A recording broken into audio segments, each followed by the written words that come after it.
నాలుగు దిక్కులే నువ్వే దిక్కని మొక్కే నాగమ్మ నీ బంగారు కాంతుల చల్లని పడగల దీవెనలి అమ్మ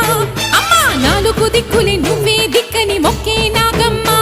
నీ బంగారు కాంతుల చల్లని పడగల దీవెనలి అమ్మ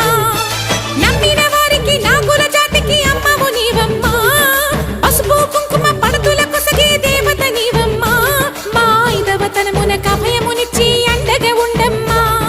చల్లని చూపుల నాగమ్మ మా పిల్ల